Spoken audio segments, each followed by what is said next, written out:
I'd like to call to order the Yreka City Council meeting. I'll rise and say the Pledge of Allegiance. I pledge allegiance to the flag United States of America, for which it stands, one nation, under God, liberty and justice for all.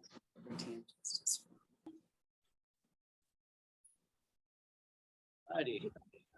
Thank you all for coming.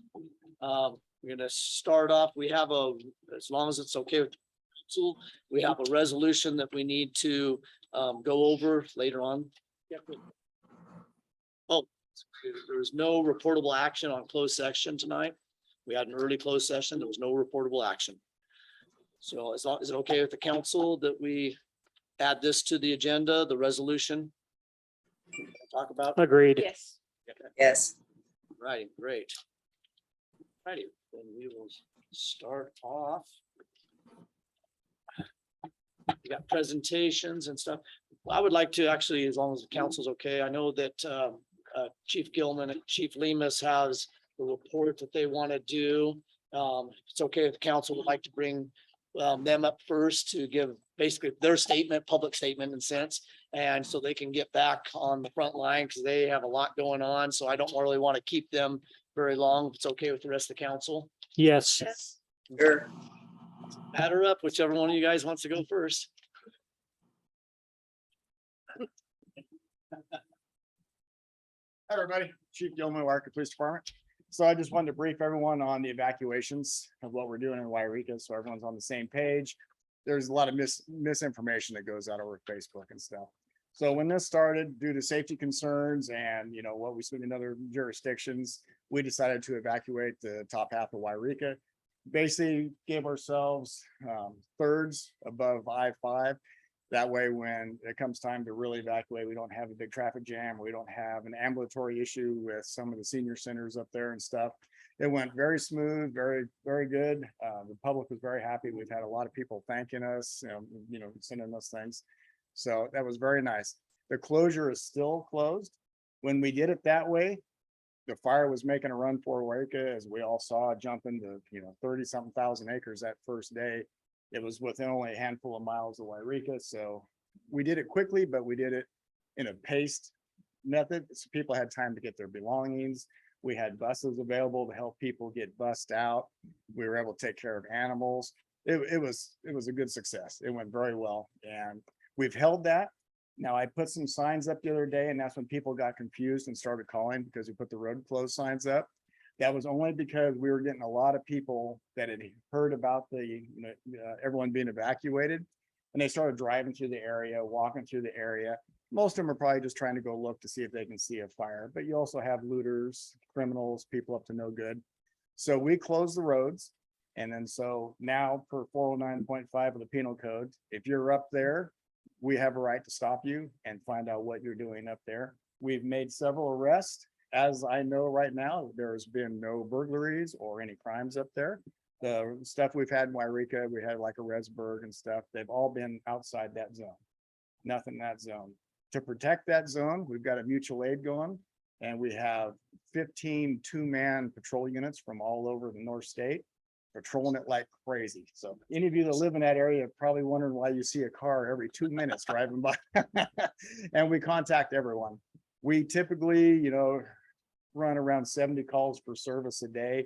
We've easily tripled that, just taking care of that up there. We've also tripled our dispatch because of phone calls. So we have 3 and 4 dispatchers working at a time just to keep up with phone calls about fires. Everyone wants to know when it's going to quit, when we're going to go back home, when's the fire going to get put out. I can't control Mother Nature, and I can't control fires. I leave that to the professionals that know what they're doing. We work very closely with them. The city manager and I have been to every meeting. We work with all the fire chiefs. They update us all the time on where the fire is, what the weather's doing. We knew this was going to happen this morning. We had blue skies. People want to know why they couldn't go home because the skies are blue and there's no smoke. We knew this morning, being the city manager, exactly why that was, and we knew this was coming. And this is our problem right now with our hard winds and the lightning strikes. Jerry will get more into it, but there's a lot more lightning fires going on. There's a lot of stuff. So there's still a threat. we're not going to open up any evacuations until we are positive there is no threat, because we don't want anyone in Yreka to get hurt. No citizen get hurt in this, and we're going to do it the right way. We're not going to have other cities that have had this problem and they've had a tragic loss of life. That's not going to happen to us. So that's where we're at. There's no end date. I can't tell you when we're going to open it back up. I don't know if I can take questions when I'm doing a public comment, so I'll keep it at this. But you can, I'm sorry, you can't, but you can ask him. I'm sure he'll be available tomorrow or something. So, no, and so if there's any questions from the council, I can answer them, but other than that, it's very positive. Things are going the way they should be going, and we're in very close contact. I just ran out the door to talk to the Forest Service, so it's, everything's being monitored, everything's good, and people are safe and happy right now. I just want, yes, You're welcome. exactly. That's exactly what I wanted to do. It's amazing. You guys have done amazing work in the amount of time, and this poor gentleman has been, he's one of the evacuees. And I am. he left his home just to make sure that we're safe and doing his job. So it's amazing. And thank you so much for everything you've done. I mean, Betcha. you knew the amount of sleep this guy has gotten over the weekend. Not that much. Working day and night. Both these individuals, all three of these individuals, I should say, they worked relentless this whole weekend, making sure that we're safe, and we thank all of them. It's amazing. I'd like to add one little comment at the end, because I know someone else won't do it, but somebody's been by my side this whole He time, has. driving fire lines, working Yeah. until 4 a.m. So I've had the city manager with me through most of this. Yes, he So has. everyone should know that he's doing that. Yes, thank you.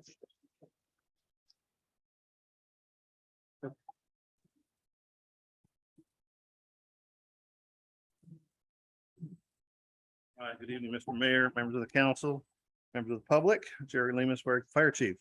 So, as many of you know, we watched probably the community meeting. Some of you were there, and you're getting some information throughout probably social media and through the news.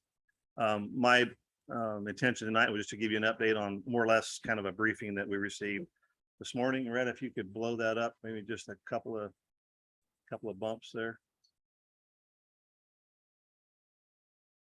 Anyway, so you can see on the TV there, I only have one pointer. I can't hit all of them, but so yeah, I'll wait till she gets that up. But as you see now, the conditions are, a little concerning because we have wind, possible lightning strikes, but it's also producing a lot of rain as well. Yeah, good. Thank you, Retta. So we're hoping that, I guess Grenada's already got an inch of rain tonight. So I someone got measured hit it. hard, yeah. So if it swings around and dumps on the fire like it did 2 nights ago, it dumped a whole inch of rain there on the fire. They had debris flow and everything. So the weather has been cooperating tremendously. I mean, we're blessed to have that. So today when the sun came out and it got a little warm, that tends to produce more fire activity. But they had tremendous amount of resources already, what they call going direct, which is on the line, down in Humbug Creek and all along the fire line there in different places, actively putting out fire and trying to make it to where we have black lines instead of red lines. So that'll be coming, and we'll give you updates as to the council and well, Jason's been at the meetings, like you said earlier. We're all kind of running on empty, but it's been good. I got to say, I was telling Mr. Radford earlier that I've been doing a lot of emergency stuff over the years through the county and through the city, and the quality of the people that are involved is stunning. It's amazing that the people I do know and the ones that I've just met, they're some of the best people that the state has. And it's not just state, it's other fire departments, it's emergency management, and just everybody is working together really well. First couple of days were a little stressful, but once the wheels started, the gears started meshing, it's been really good. So, but essentially, I'm gonna point this in someone's eye. There we go. Well, I may not go that far. All right. But anyway, I'll just do it this way. Everybody can see it. So essentially we have Yreka down here, and we're probably still in that probably 4 mile distance. It's kind of hard to tell, but yeah, this distance here, and it's kind of tending to, just kind of monkey around here and not really do a whole lot. It's going to depend on the wind that is generated. So the concern is that if it comes up here, you can't really see it too well on the topo, but I think this is the ridge line right here. And if it, was to blow over, I think that back that's Humbug Creek. If it was to come up here and then blow over and come down into Yreka, we would activate, there's a trigger point here for both the next set of evacuation. We don't know where that is just yet, but likely it would be, as we know, it's pushing into town, we would be notified. We'd be talking about, doing that. That would be the decision, Mark's ultimately, and based on the information the fire experts given. But we'd also position structure protection engines throughout this upper portion of Yreka, kind of where the cursor is there. And they're already up there now stationed, so you've probably seen some of those, and they would be flooding in there as, I call it when the balloon goes up, like, during wartime, it would be everybody in there. And we're formulating a plan as we speak with some of the operations groups, so there'll be a full deployment of whatever apparatus we need, and have stage them down below those first engines, and then have, leapfrog, and have them drop down if it starts to push down the hill. So there's a lot going on next planning. So other than that, I wanted to let you know that the next couple of days are probably still going to be good for direct attack on the fire, and with the weather, and then it's going to start to warm up, and then possibly thunderstorms next week. Yreka Fire has been actively patrolling during the day, checking for spots that might blow over, because sometimes it'll spot a mile out ahead of the fire, and sometimes you get those strong winds that go up in the sky and drop, and we're just making sure that, number one, we don't have a bunch of activity from people that shouldn't be in there, which we did have that one day and took care of that. But they're standing by at station now. Like, there are a lot of them went home tonight to kind of be with their families and wash clothes and get groceries and stuff like that. But the support from the city staff has been tremendous, and I'm sure that'll continue into the future. So I'll be available by phone if any of you have questions. Let me give you this one phone number, and this is for the public's information too. If you want to call the fire information line for the McKinney incident, it's area code 530-299-8920. One more time, 530-299-8920. And I would encourage, if you find people that have questions you're not able to answer, don't, and I put it on Facebook, and I know you wouldn't do this probably, but they can call that number and they can get in touch with the EOC if there's other questions on things and in terms of evacuations or what have you. But don't call the fire department, because I had 20 or 30 messages on there the first day, and they were, most of them I just like, well, there's no possible way I can't do that. And I don't have the updated information a lot of times either. We try to keep it in-house just to the people that have the most current information, and not disseminate incorrect information. So anyway, thank you for your support, and we'll just keep plugging away. We just thank you. Yeah, thank you. Not, I'm gonna go watch the rain go on the fire. Thanks, guys. Thanks, Mark. Thank you. Have a good night, guys. Thank you. Alrighty. That was awesome. Those guys have just been relentless. We're so fortunate.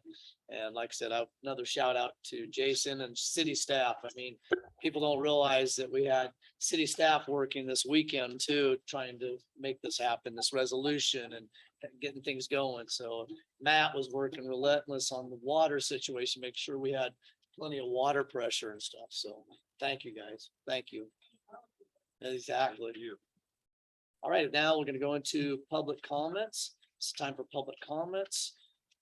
Public participation is welcome and invited to city council meetings. Time is reserved for each regular meeting for those in the audience who wish to address the city council. The city requests that persons addressing the city council refrain from making personal, slanderous, profane, or disruptive remarks. Council members, when recognized by the mayor, may ask questions of the presenter, but no action may be taken by the council during the public comment section of this meeting. Under the Brown Act, the city council is prohibited in discussing or taking action on any item not listed on the agenda. So is there any public comments at this point in time?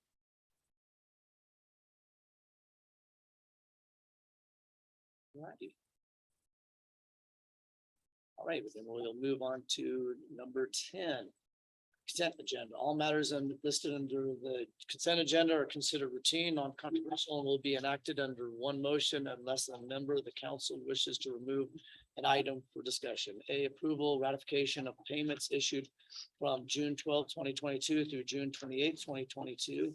B, approval, ratification of payments issued from July 11th, 2022 through July 24th, 2022. C, approval of minutes of regular meeting held July 19th, 2022.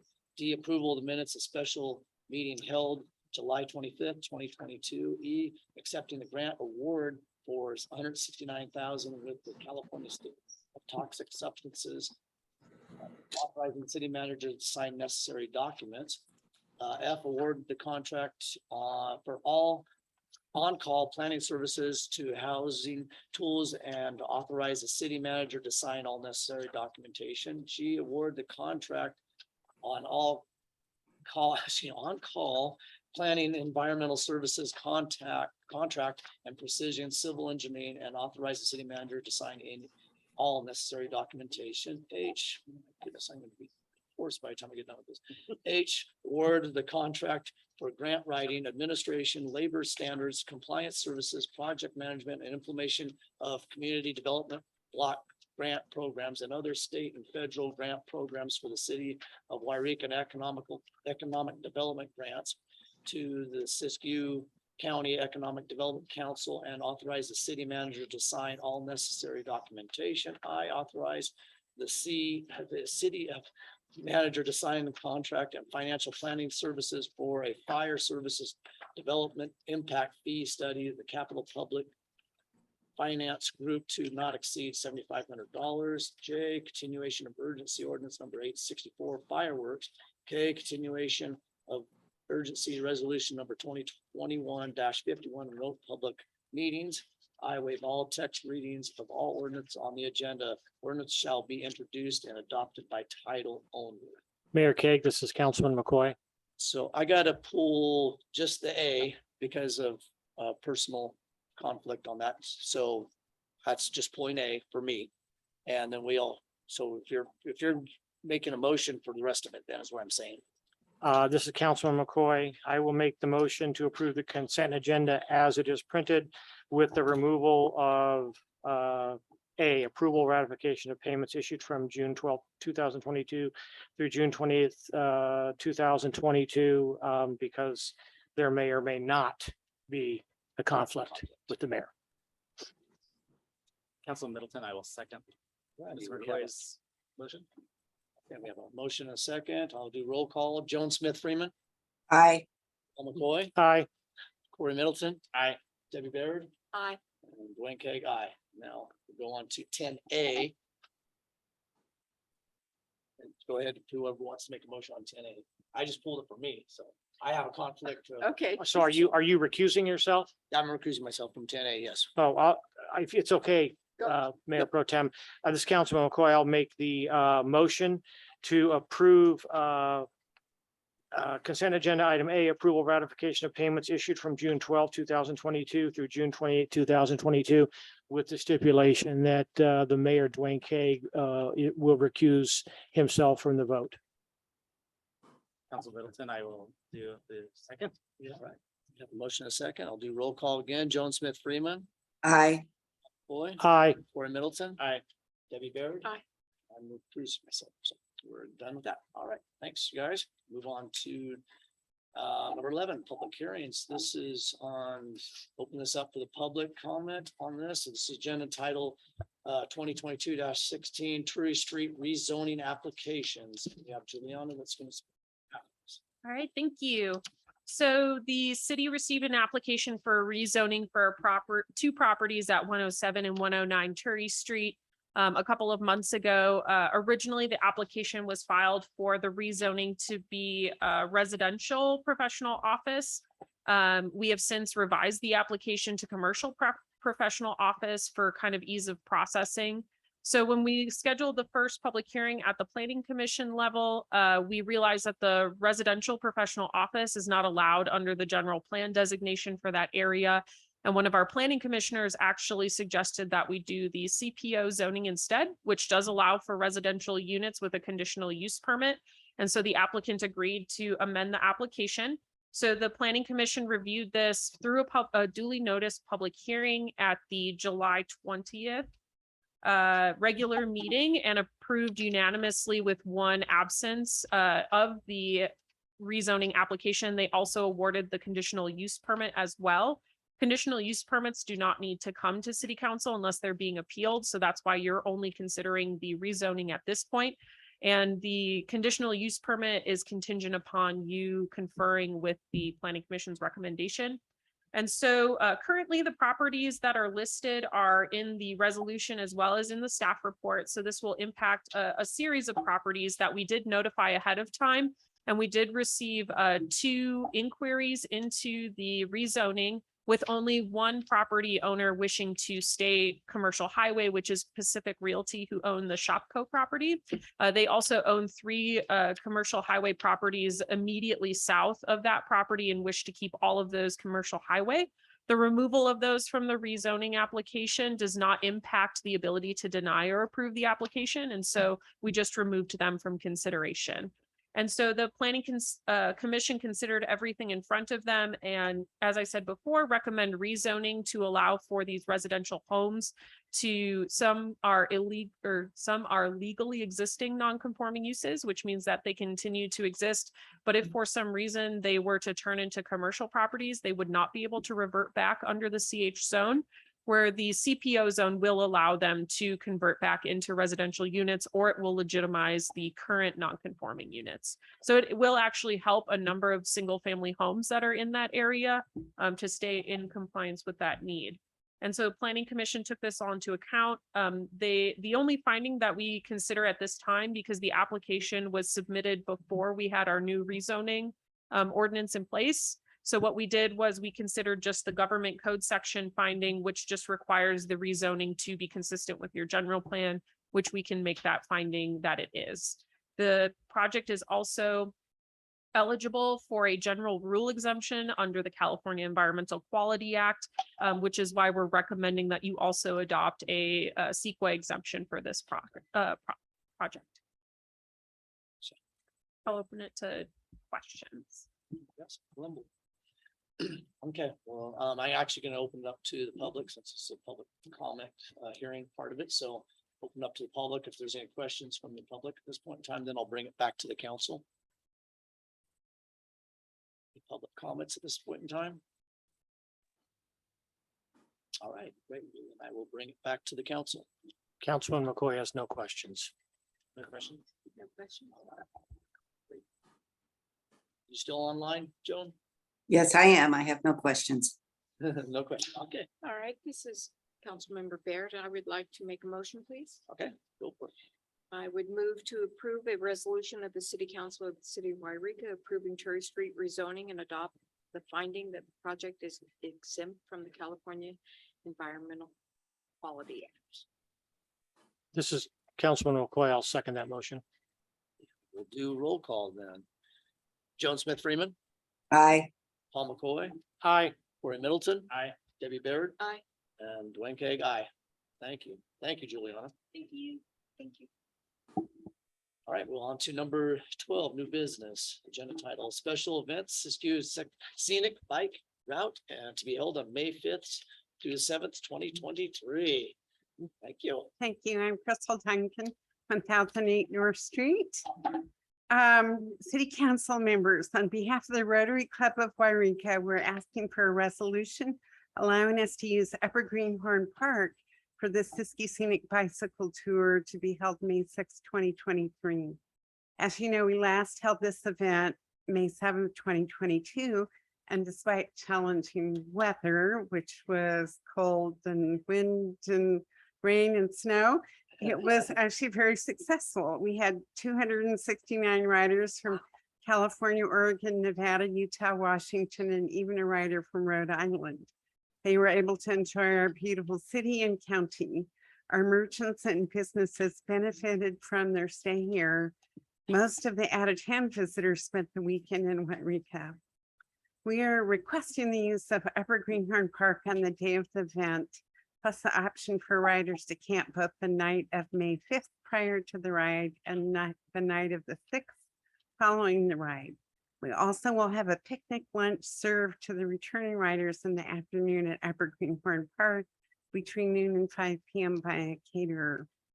We are hoping to have 350 to 400 riders this year.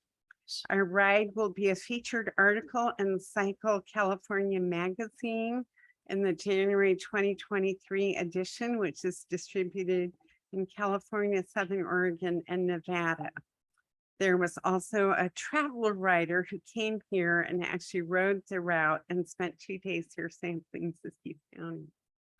We request permission to sell beer on the afternoon of the 6th. I actually had the wrong date on the letter. So in that resolution, it'll be the afternoon of the 6th.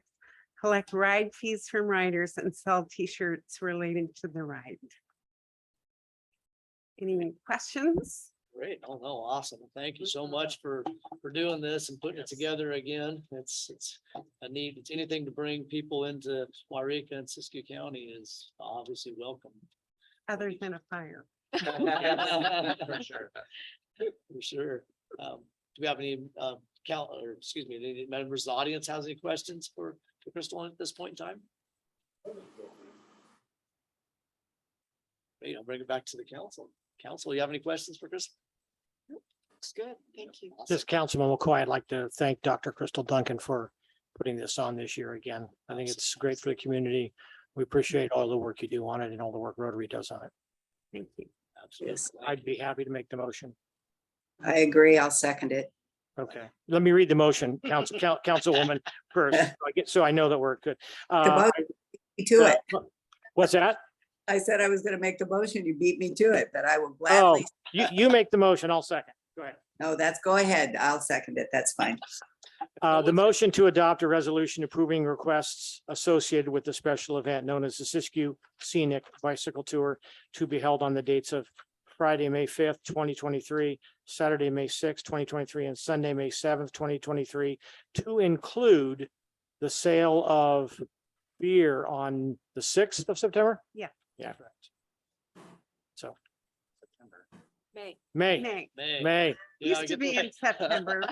Yeah, Obvious reasons why we changed. Yeah. I'm sorry, Dr. Duncan, I was thinking. So that's the motion. Go ahead, John. I mean, Councilman Smith Freeman. I would like to second your motion. So we have a motion and a second. I'll do roll call. Joan Smith Freeman, Aye. Paul McCoy. Aye. Corey Middleton. Aye. Debbie Baird. Aye. And I, Dwayne Keg. Thank you again, Kristen. Appreciate it. Good job, Crystal.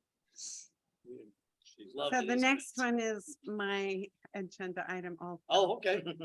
Great. Then we'll move on to B. Siskiyou Rotary Picnic Table Replacement Project Request for Funds. Okay, dear city council members, on behalf of the Rotary Club of Yreka, we're asking for a resolution for the city of Yreka to contribute to the replacement of the picnic tables at Upper Greenhorn Park. Our club, which was established here in Yreka in 1948, has been a vital part of this community for 74 years. We have provided the top 100 event and numerous scholarships to our students. We have sent 3 students each summer to the Rotary Youth Leadership Academy summer camp. We provide dictionaries to all of the 3rd grade students in our region. We provide a club cooked Thanksgiving meal to our senior citizens who are homebound and to all who come to the senior center that day. We have contributed and participated in multiple Yreka community projects like the portable city stage, park benches, bus stop shelters, and beautification projects. We also contribute to the Yreka Food Bank on a regular basis. We have contributed to Yreka Little League and various other local sports groups. Most recently, we've been working on replacing the old wooden picnic tables at Upper Greenhorn Park with long-lasting and maintenance-free cement tables. We've already spent approximately $13,000 on this project, but need an additional $6,000 to complete this project. In addition, numerous volunteer hours by club members have been spent on demolition of the old benches and installing the new ones. Our bike event, the Siskiyou Scenic Bicycle Tour, raises funds that have helped with this project, but we are asking for a contribution from the city of Yreka of $1,000 to help complete this project. Everyone in the city of Yreka is enjoying these beautiful picnic tables, and we are saving the city of Yreka from having to maintain these picnic tables. We sincerely hope that you will consider this appeal. Thank you, Crystal. Thank you for all the good work of doing that. It's something that's gonna last forever, and that's what we like to see. Those wood ones, they've actually held up for quite a long time, so these ones will, these will definitely outlive me, so. Yeah, we had a lot of discussion about this. Initially, we were thinking we'd just scrape and paint the tables, but after discussion with the prior city manager and about the maintenance of them, we decided to go Joined the meeting. the cement funds. Yes, thank you. All right, I'm gonna open it up to the public. Is there any questions from the public at this point in time? Great, I'll bring it back to the council then. Council, you have any questions for Crystal? I think it's pretty cut and dry. Thank you, Dr. Duncan. Yes, thank you. Thank you. I will jump on this. Because this one was much needed up there, so I will make it. Before you go too far into this, if I Yes. may, Oh, absolutely. I would like to donate 200 to the cause because I use that park continually. And it's a contribution, so they won't need the 1,000, just the 800. Oh, I'm not sure how that works. Can I do that? Or would it ruin everything? Or you could donate the 200 and the city can still do the 1,000. Yeah, I think at this point we'd have to. because if Okay, Not, we'd I'll have do to that. change up the whole thing. You so, don't want to go through that. Well, No, Rotary does so much, like Dr. Duncan Yes. said, they do Yes. so many things. When I was a member, I'm still quite impressed with I what think they do. it's one of those things. There's actually gonna be, I'm sure, more fences that would be need to be replaced. Yeah, like at Lower Greenwood Park. Yeah, Yeah. exactly. There, I will help. I'd like to see one actually up by the tank too myself, so. Oh, that would be nice. Nice little sitting spot where you can overlook the Greenhorn Reservoir. So, that was one of my things. So anyway, I will, let me jump into this. Here we go. I'd like to make the motion to approve the request from the Rotary Club for for a $1,000 cash contribution towards the replacement of picnic tables on upper, oops, I jumped up. Nope, hang on a second, wrong one. So there's two options. I know, I that read the wrong were one. Sorry, let's listed jump there. Yeah, back. we're, There is two options. staff we is have. recommending the first Yeah, option. exactly. I'm sorry, I jumped on the wrong one. Motion to approve the request from Rotary Club of Yreka for $1,000 cash contribution towards the replacement of picnic tables project at the Upper Greenhorn Park and appropriation of funds from the existing parks budget. That's the one I wanted. I'll second that motion. This is Councilman McCoy. All right, great. We have a motion and a second. Joan Smith Freeman, Aye. Paul McCoy, Aye. Corey Middleton. Aye. Debbie Baird. Aye. And I, Dwayne Cake. Thank you again, Crystal. All right, You're thank you just- so much. You're just so active. Thank you. Yes. And Joan, I'll leave a check with you, okay? Oh, okay. Thanks. Thank you, Dr. Duncan. Or you could give it to Jason. Jason's a member of Montague or Yreka Rotary too. I will do that. Yeah, there you go. Awesome. Thank you. Thank you, Crystal. Okay, so now we are on to C, Chris Taylor Kids Block Party 2022 to be held September 17th, 2022. And we have Matt starting this off with. Yep. Good evening, Mr. Mayor, members of council, Matthew Gray, That's Director of Very Public good Works. point. I guess I should. So Ms. Taylor is one of our many citizens who was evacuated at the time, so I asked if she could call in tonight instead of being present. She is on the phone, I believe. Oh. Chris? Yes. Yes, I'm here. Okay, so Chris is doing business, as I think as most of us know, is Art Among Us, and her request is for permission for the 2022 Kids Block Party down on Minor. September 17th. It's a closure of Minor Broadway. It's the standard closure that we've done over the years for most of her events. And this is a one-day event, and she is here to present and answer any questions about that event. Thank you for. Okay, so the Kids Block Party is an event that I had put on back in 2010 and did it for about 5 to 6 years.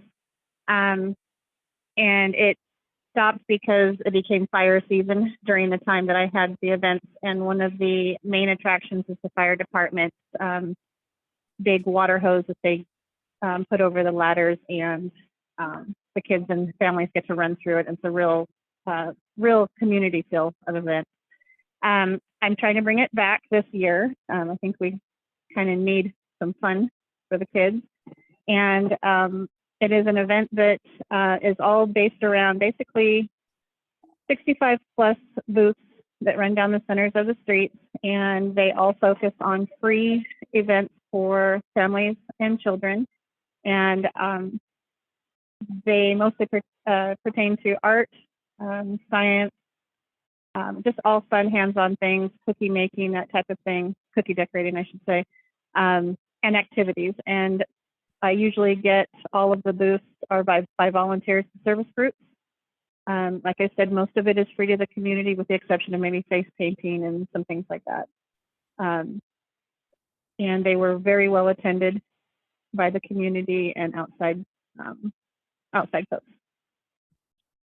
Don't know what else to say. I think that about covers it. Do you have any questions? Awesome. Thank you, Chris. Thank you for doing this too. I'm so happy that you're so proactive in getting some cool events to Yreka and bringing something out of the ordinary back to Yreka. This is cool. It's really neat to see. Thank you. And involvement, and just thank you for doing it. Appreciate it. Absolutely. Is there any questions from the member of the audience before I bring it back to the council for questions? Okay, I'm going to bring it back to the council. Council, do you have any questions? What's going to be the cost to the city? And how's that going to be covered? Typically, the cost for any community event like this that Miss Taylor puts on is minimal to the city public works. We roll out a 2-man crew in the morning and perform the street closure. And then all of these events have always cleaned up after themselves very well. So we don't have to run the street sweep or anything like that. So it's just setting up barricades to an engineered standard and then coming back after the event and taking them down. So minimal cost, under $500. And what have we done? I know we've done some changes in ordinance and things on, Chris, is there a 501c3 that you're operating under tax exempt? Do you have a tax exempt number? Art Among Us is a fiscal sponsorship of the Siskiyou County Arts Council. Okay. So yes, they are a sponsor of the event.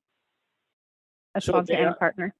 They're then putting their tax ID number out there for the liability? Yes. Do we have? Not for the liability. I will be getting the insurance for the event. But the nonprofit portion of it is through Art Among Us, which is a fiscal sponsorship of the Siskiyou County Arts Council. Is there that, when you say the nonprofit portion, what is the for-profit portion? There is no for-profit. It's free to the community. Okay. Mr. City Manager. Usually my shop pays for whatever isn't sponsored by local businesses and service groups is paid for by my shop, which is Shop Serendipity. Where are we as far as liability and insurance? I mean, I know we are concerned about liability and crosswalks and other things, so we talked about some of that. So where are we as a city? How are we protected and indemnified? Yeah, we would follow up if approved. Am I on? Yep. Okay. Yeah.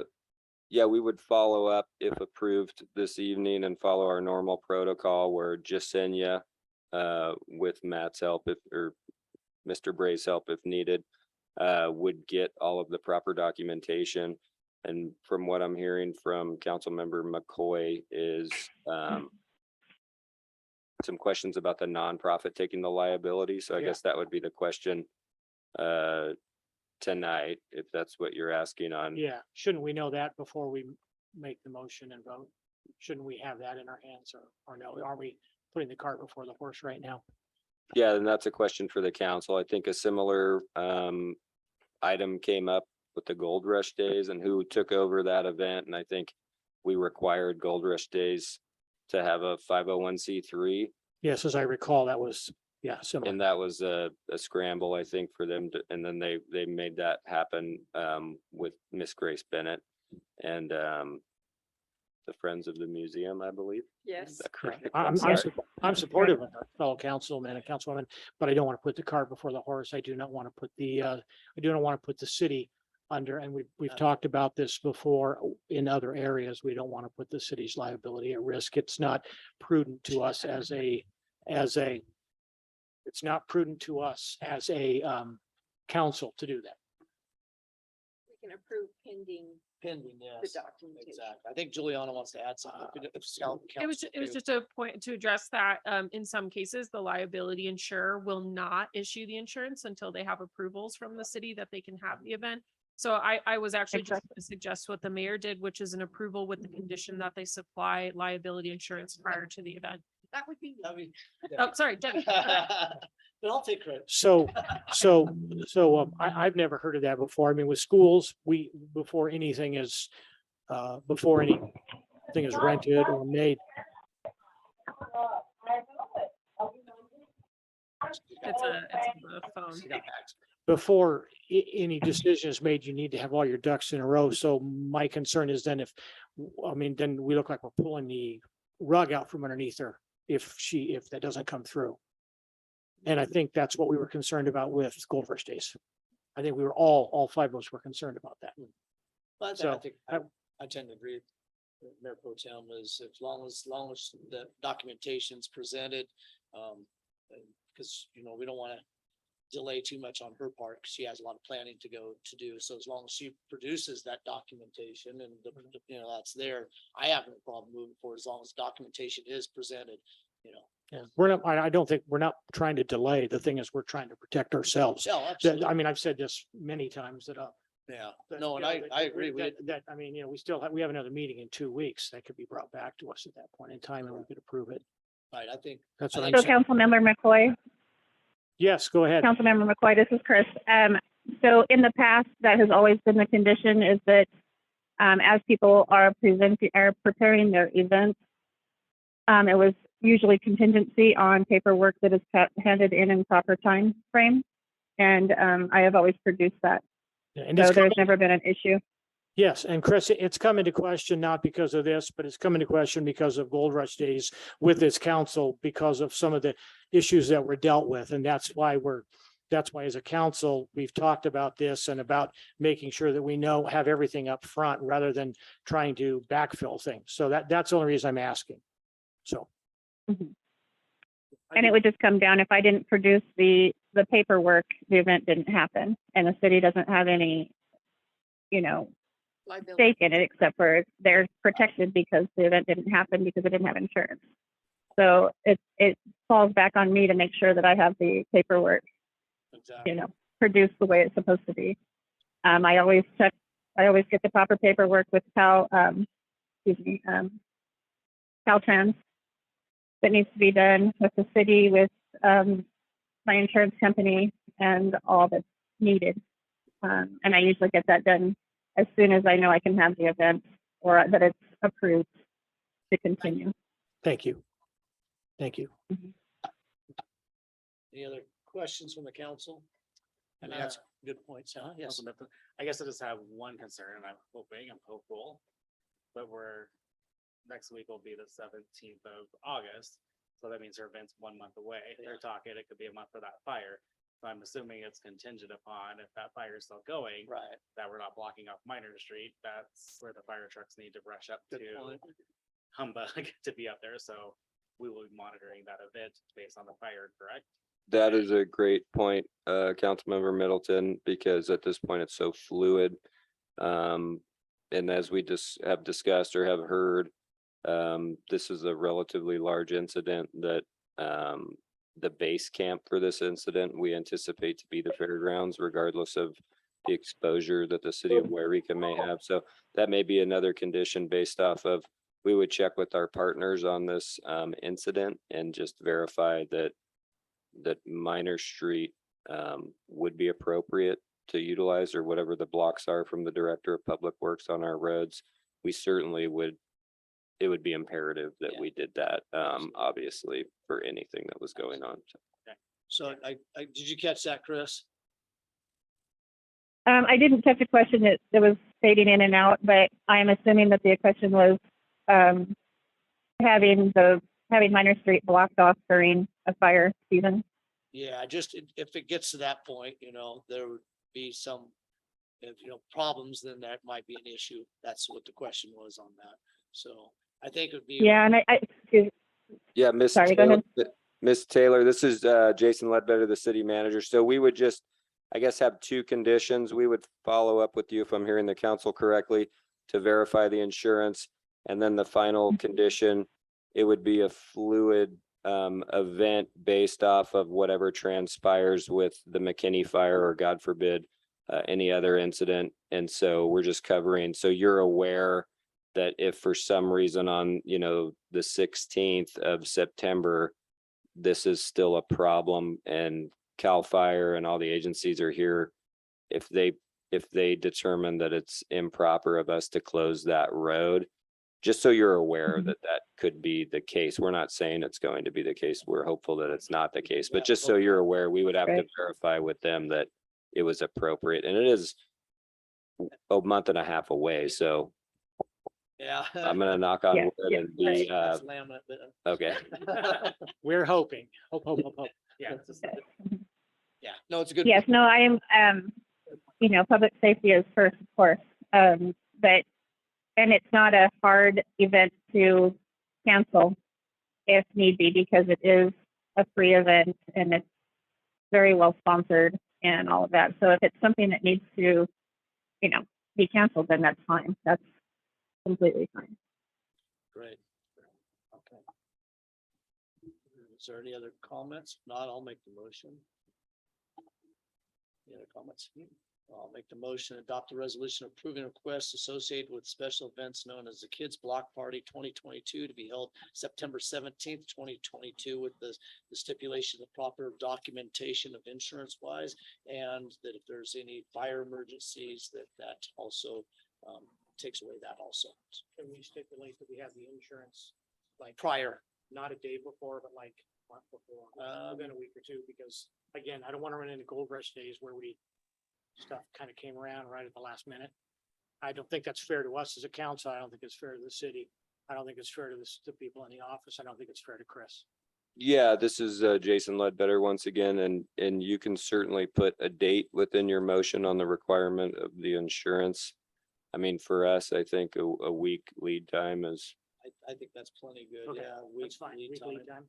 So yeah, 1 week lead time. I'll second that motion.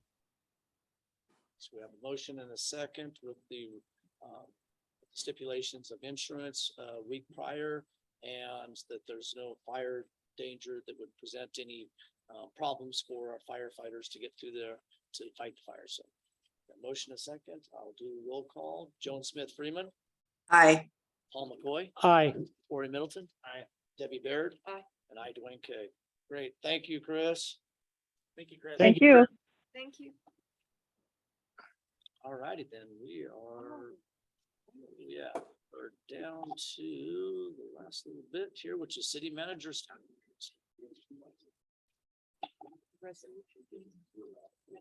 Oh, yeah, well, yeah, then the resolution, obviously. I guess we need to do that first, huh? Yeah, so the emergency resolution. So thank you so much for putting this on as an emergency item. So just for everybody's edification, under the Brown Act, an emergency resolution or action is something that is imperative that we do on a very time-sensitive basis. It typically is not related to like a planning development or anything that requires those pieces, but it is a sudden action that has occurred. And so that's what we're in today. So for eligibility of funding for post-disaster recovery and disaster response funding recovery specifically, we are required by state and federal law to go through a very structured issuance of paperwork. And so, for example, a local proclamation was issued on Saturday for the McKinney fire, which Jason signed on behalf of the city council and the city itself under chapter 9.40 of the Yreka Municipal Code. And so to ratify that is the next step of the process. And so it is required that the city council meet within 7 days of that proclamation to ratify it. Basically, it's a check valve to make sure that the city manager is doing something correctly on the city's behalf. And so what happens when we do a proclamation and ratification like this for, in cases of emergency, it basically allows Jason as the city manager, or under chapter 9.40, become the Director of Civil Defense and Disaster. It allows him to forego certain city codes. So for example, our procurement process. So for example, if something were to happen and we needed a contractor to come in and do debris removal, it would exempt us from having to do the advertisement RFP process for that cleanup work. And it's very well defined within the parameters based off of the resolution in front of you. So it basically forgoes certain laws to give him flexibility to be able to respond to the disaster quickly without having to bring it to City Council and Planning Commission. So by ratifying the proclamation, it is only valid for 60 days maximum. You must revisit this at that time or at the conclusion of the event. And so typically at the conclusion of the emergency event that we're proclaiming for and ratifying, there will be a report to council based off of the actions taken and the budget that was used during that time. That is the other power that is granted to the city manager, is he is allowed to expend funds from the city reserve without council approval during just this time for the emergency response only. So that does not give city staff or Jason the ability to, you know, go out and do a beautification process with project without coming to council. This is just for expenditures on the emergency. And so this is required by the state of California and the Federal Emergency Management Agency, also known as FEMA, to get reimbursed. So this is our next step in the paperwork process. After this is done, hopefully the governor will issue a state declared emergency, and we get an incident number on that. And from that process, we then work with California Office of Emergency Services, Cal OES, throughout the process to get reimbursed for our time, expenditure, equipment usage, water usage throughout the fire that we have going on now. When or if the McKinney fire or the Yeti complex are a state declared emergency, we get a 75-25 split. So we are reimbursed for 75% of the expenditure to get any equipment, things like that. And then 25% is our match. If we are able to get a federal declaration from the President of the United States, our match goes down to only about 7.25%. So those are the different things that we're dealing with on the back end to get reimbursed for our time, equipment, and needs. And so this is a required step in that process. So I'll open it up for questions. Nice. All right, I'm going to open up to the audience and members of the public if there's any comments or questions on this. Obviously, I make a comment. I think it's much needed so we can get some reimbursement, like you said, because we're going to have a lot of expenditures going out there. I mean, a lot of overtime, a lot of guys doing stuff that just equipment and everything else. So. Yeah, and this is the city manager. So as of today, throughout this process, you know, most of our costs are going to be incurred on staffing and then the use of our current equipment. We have not purchased anything for this emergency. So is there any comments or concerns from the audience? Members of the public? Yeah, I'll bring it back to the council. Council, what's your questions, comments, concerns? I want to thank the city manager. This is Councilman McCoy. I want to thank the city manager for getting this done quickly this weekend and looking out for our financial well-being. Thank you, sir. Well, thank you, Council Member McCoy, but I will have to deflect that gratitude to our planning director. Thank you, This- Juliana. Yes, thank you. Very much. Thank you. I would also like to thank our city manager, since I am under mandatory evacuation. I want to thank you, City Manager Jason, for keeping me informed and up to date with everything that's going on. So thank you. You guys are doing a great job. Thank you very much. I thought at first you were thanking him for being under mandatory evacuation. Thanks for kicking me out of my house. Yeah, right. We'll blame that on Mark. All righty. What is the wishes of the council? Is there any other concerns? If not, then yes, do we have the recommended motion on this? I don't know. If you read the motion, then we could just I say we one of us could make it. If can read it to us, 'cause you have it, don't there? Actually, I'd like to move that we accept the resolution of the city council of the city of Yreka proclaiming the existence of a local emergency and ratifying the director of civil defense and disaster city manager's declaration of local emergency. What? By By title title only. only. Second, Council Middleton. is that a motion? I'll second it. Oh, did Corey? Corey beat you to the punch. Be cut out. All right, so we have a motion and a second. I'll do roll call. Joan Smith Freeman, Aye.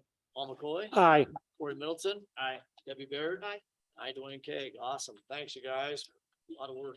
Yeah. Thank you. Good job. Thank you, Juliana. Yes, thank you. Okay, now we're going to city manager and staff reports. Thank you, Juliana. So, Mr. Mayor, City Council members for the city of Yreka, this is Jason Ledbetter, your city manager. I am going to follow up with our last item and just, I believe everybody is aware. Juliana, that was her key feature of the weekend was amongst other things, but on Saturday, the understanding of the proclamation. And I'm happy to say that within an hour of that proclamation being submitted to the state of California, the executive department for the state of California proclaimed a state of emergency for the McKinney fire. And so when we talk about reimbursement, we should be under the assumption that we're already at the 75%, 25% split. I can't say that's necessarily just because they got our proclamation. Obviously, they were very aware based off of CAL FIRE.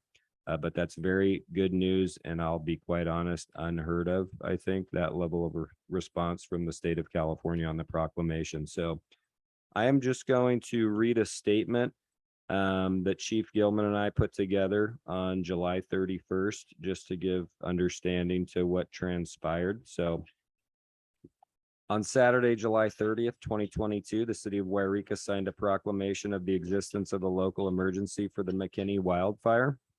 The state of California declared a state of emergency due to the McKinney fire on Saturday, July 30th, 2022, as well.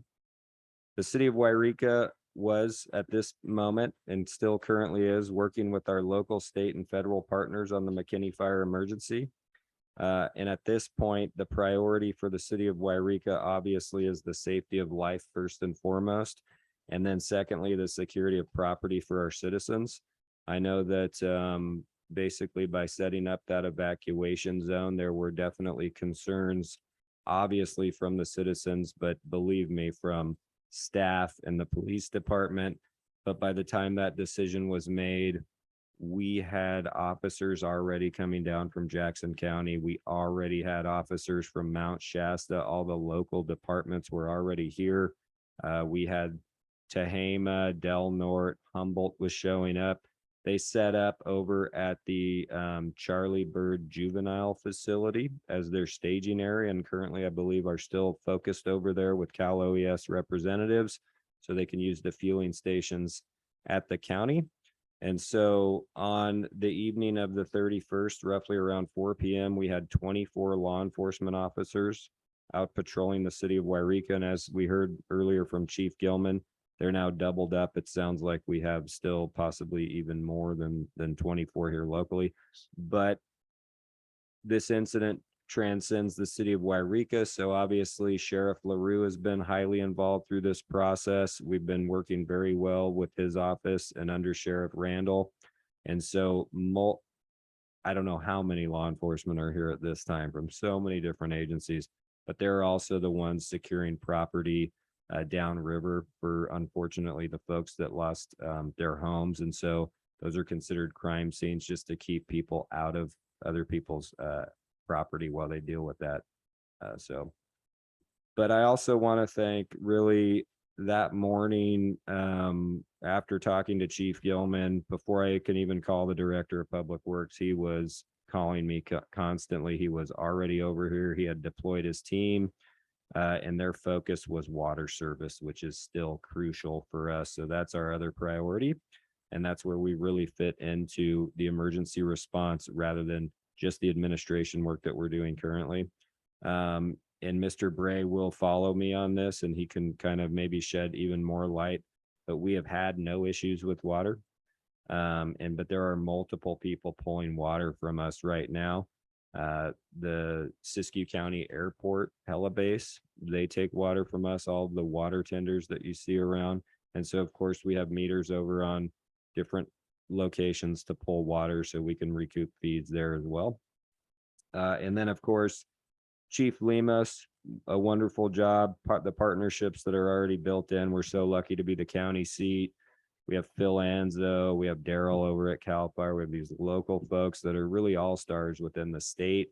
And there are guys, and they're really on that incident team. So very thankful for Chief Lemus and all of the Yreka Fire Department, because I did spend a lot of time with Chief Gilman over the weekend. And after looking at the fire line, driving pretty deep into close to where that fire was Sunday morning, we immediately then deployed over to the truck stop for an incident that transpired that required YFD.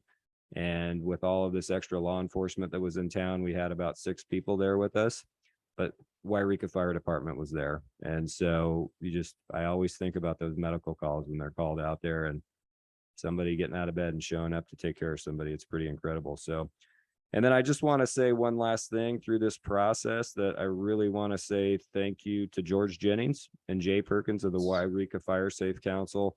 The work that they had teamed up with locally our Yreka Fire Department, and then business or Bureau of Land Management and multiple other agencies on all the different projects that they had gotten grants for, I think really showed due diligence on the city's end and made things even easier to understand where they were going to make more fire breaks for us. So that's my report tonight. Thank you, guys. Thank you, Jason. Well, you guys did spend a lot of time together. It was kind of getting a little weird there. That was, yeah, yes, it was Starsky and Hutch, you know.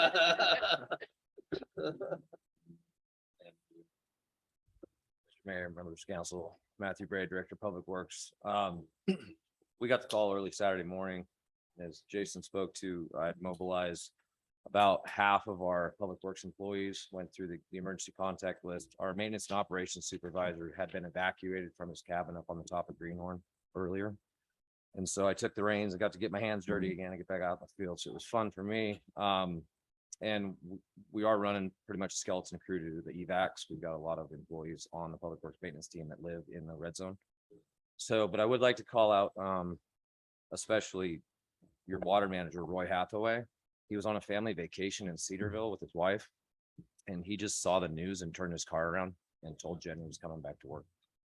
And that hits me right in the feels, you know? So, he showed up down at the yard Saturday, and I thought, wow, what are you doing here, Roy? So, with the short crew we had, also call out Kevin Cobb, senior maintenance worker, Jeff Jones, maintenance worker, and Philip Eubank. Philip and Jeff and I went in and drove in the Sharps Road field by the old mill drying beds, got that wetted down with our water trucks. It was a call from Cal Fire. At that point, we knew we were already tracking with the emergency. And so we have the ICS 214 forms for reimbursement. So every mile, every hour, every truck, all of that's been tracked. The crew is up to speed as of today. Everybody that's here is up to speed, and we're tracking every minute spent on fire. So I just wanted the council to know that we've got dedicated employees like these guys that just show up. That's amazing. And yeah, it was fun for me. It was like old time back in the field, getting dirty. Yeah. But Roy cranked up the tanks, and he altered the system a little bit, and we actually kind of overfilled the tanks. We put a little bit more in than we normally do. So right now, after Sunday, it got a little odd because we were pushing 6 million gallons a day of flows, which on a Sunday morning at 8 o'clock should not be happening, especially with folks not home. So I issued an emergency irrigation ban. We put that in place and dispatched crews up to the upper portion of the evac area and turned off the irrigation systems that were obviously just left on in the hopes that a green lawn would save their home. So if you do hear from folks about that, it was us. We were trying to save water. So with that, then we drove around and talked to the top 25 water users. Retta helped us get a hold of them by email, text, phone. We drove up on them, knocked on doors. We got the water flows down to 4.5 million by about midday. It's about 4 hours. I think we got it from 6 million down to 4, so we didn't have to run our booster pumps. And then our tank levels started to come up and float. And then Roy bumped another 100,000 capacity on top of them. So we are full of water, even with all the stuff that Jason's talking about. You know, when these tanker trucks roll in from out of town, they come in empty. They don't bring water from the back. You know, so it's 2,000, at least 2,000 gallons per truck. And I don't know how many hundreds of trucks have hit us. But we do have everything set up for meters, load counts through the CAL FIRE base camp. I've been working all day with the KNF. They've got a little base camp thing set up over there at the high school. So there's a lot of that happens in the background. And I just want y'all to understand that you've got the best team out there in public works you can ask for. So they're just killing it. Water's good. This storm that's going through right now, my main concern for the evening is lightning strikes and possible fire on the Fall Creek drainage. And or just the storm. If we get that kind of water, it causes turbidity, which is basically organics and mud that comes down the creek. And it creates a little backwash at the filter plant on 3 Mile Lane, Egger Road out of Montague. So we are full with water right now. We're crossing our fingers that this storm doesn't get us too muddy overnight. And the water's great. And you'll see us out there. I told a lot of my guys, you know, this is rainy day stuff for us. We get the water figured out, and then it's rainy day projects, and don't get busy. Don't work on water system leaks.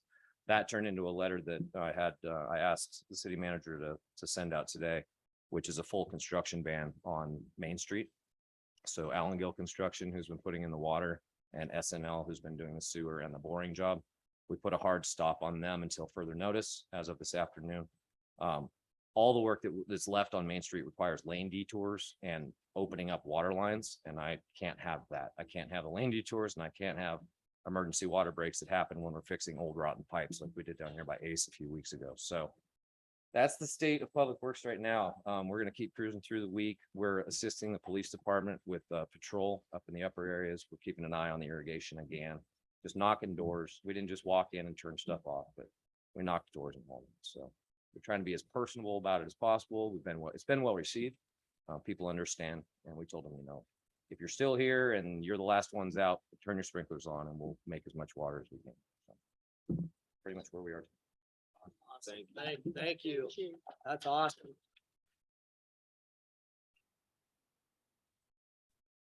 Sorry, just one last thing. Matt's tall. Obviously, everything I do is really Retta back there. So Absolutely. don't think she wasn't here all weekend as well. So I just want to point that out. She was. And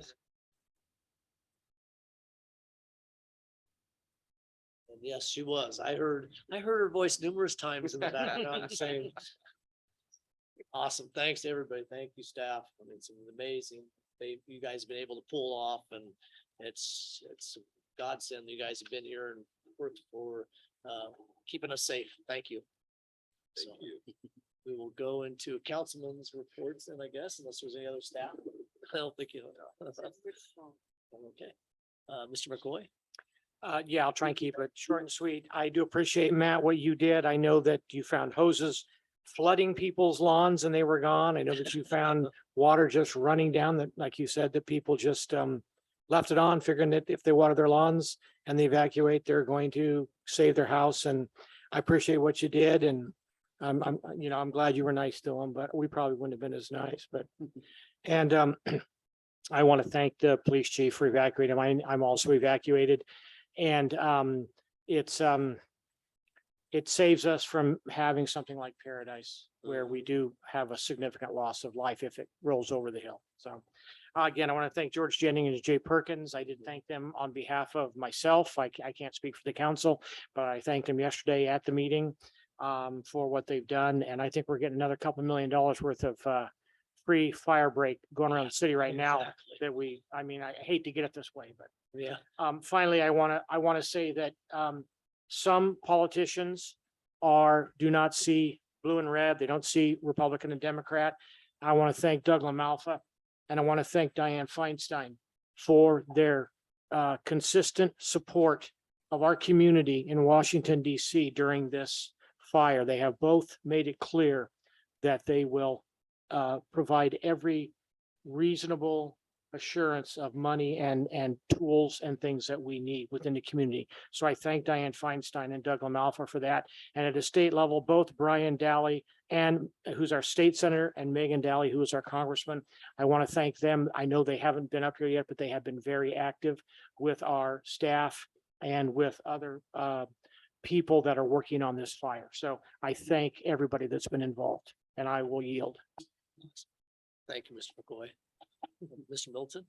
I'm just gonna keep it really short because I know everybody wants to get going and where we need to go and we need to get back to work and follow up everything with our residents. But yeah, I just want to commend all our staff for their hard work, and then our city manager for keeping us in the loop by emails, and then took a break to even call us when he was able to, and just let us know what was going on. Because, you know, we were all receiving calls and emails from residents, and so they made sure we had information that we needed to provide our residents. So so thank you, thank you, thank you. It's a scary time, but I just wish everybody to be safe and be smart, and just you know, really get the facts. Don't let the social media believe things and just take their word for it and being confused. Just, you know, call the numbers that the chief cited, and then just really know the facts about everything that's going on, and just don't take Facebook or the grapevine or anything like that for your news source, because it's very dangerous. As everybody's aware, the Siskiyou County Fair was canceled. It's very unfortunate, but it's understandable because that has now become home for many hundreds, if not almost 1,000, probably firefighters camping out and for the headquarters. And so we have that facility for them. So so that's the second out of 3 years that the fair won't be happening. So it's but it's understandable because protecting our city and our people it's important. The fair is important too. I'm sure they'll come out and do something for the kids and their animals. So there's more to come on that, Cliff said. So but I will leave it with that and give it to somebody else. So thank you. Awesome. Thank you, Corey. Joan Smith Freeman? Oh, thank you, Mr. Mayor. I just would like to follow up with what Councilmember McCoy and Councilmember Corey said. Thank you to all our staff. Excuse me, Corey, Councilmember Middleton, Corey Middleton. And yes, I was sad to hear about the fair, but we certainly understand. But thank you to our staff, to both our chiefs, our fire chief and our police chief. I have gotten phone calls, as I'm sure all of you have, about what a great job and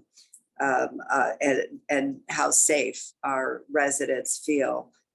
And I'm so glad to hear that everything's going as good as it can be going. So thank you for all that our staff is doing, and all of our constituents. I just hope everybody stays safe.